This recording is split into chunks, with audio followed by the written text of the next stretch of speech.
It was one of those late nights, the kind where the city seems to exhale and the shadows grow long and deep. I was walking home from a friend's place. We'd had dinner, just the two of us, and now I was making my way back through the empty streets, lost in the maze of city blocks.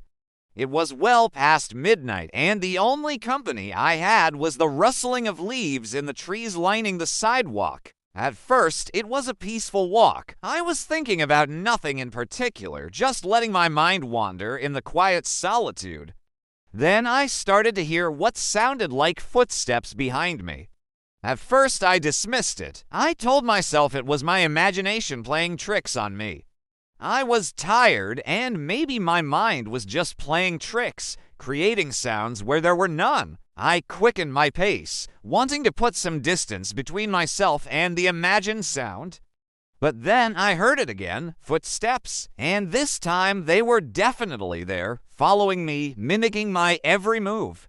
I turned around, half expecting to see a stray dog or maybe a homeless person who'd mistaken me for someone else, but there was no one there. The street was empty, the buildings tall and dark on either side. Now panic started to set in. I tried to call out, but my voice failed me. What if I was being stalked? What if I was being followed by someone with bad intentions? The more I thought about it, the more frightened I became. I fumbled for my phone in my pocket, needing to call someone, anyone, but there was no signal. I was cut off from help, trapped in a nightmare of my own making. I broke into a run, my footsteps echoing in my ears as I pounded the pavement. The street lights flickered above me, casting grotesque shadows that seemed to dance with my fear. Each breath I took was ragged and shallow, and my heart hammered against my ribs like a frantic bird trying to escape its cage. I could feel eyes boring into me from the darkness, feel the presence of unseen observers reveling in my terror. I didn't dare look back. I didn't want to give whoever was behind me the satisfaction of knowing that he or she was succeeding in terrifying me. All I could think about was getting home, locking myself in my apartment, burying myself under the covers, and pretending that the world and its horrors didn't exist. Then, finally, I saw the familiar glow of my apartment building's neon sign. I stumbled towards it, my legs heavy with fatigue and fear. As I reached the door, I fumbled for my keys, my hands shaking so badly that I could barely get them out. I didn't care about being seen, about looking foolish. All I wanted was to get inside. When I finally got the door open and slammed it shut behind me, I leaned against it, my body trembling, my breath coming in gasps. I looked over my shoulder, half expecting to see a dark figure silhouetted against the light in the hallway.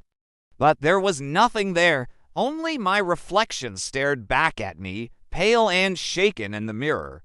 I made it to my bedroom and collapsed on the bed, pulling the covers up to my chin. My heart was still racing, my pulse pounding in my ears. Then I heard it again, the sound that had haunted me through the empty streets, footsteps. They were coming from inside my apartment. I froze, my blood turning to ice water in my veins. How could this be? How could whoever was out there be in here with me? I sat up, my eyes wide with terror, and listened intently. The footsteps came again, closer this time, like someone was walking in my apartment. I screamed, a primal, wordless sound that tore from my throat. But the footsteps kept coming. I don't remember what happened next. I must have passed out because the next thing I knew, I woke up on the floor, my head throbbing, my body aching. The sun was streaming in through the window, painting the room in a golden light. It was a beautiful day, the kind where the birds sing and the sky is a brilliant blue. I got up, my legs weak, and went to the window. I looked out at the street below, at the trees swaying in the gentle breeze, at the people going about their daily lives, unaware of the terror that had unfolded the night before. I was safe, or so I thought, but then I looked down at my feet and saw the imprint of footsteps in the dust on my windowsill.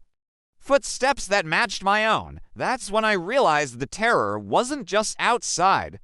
It was inside me now, a constant companion that would never leave my side.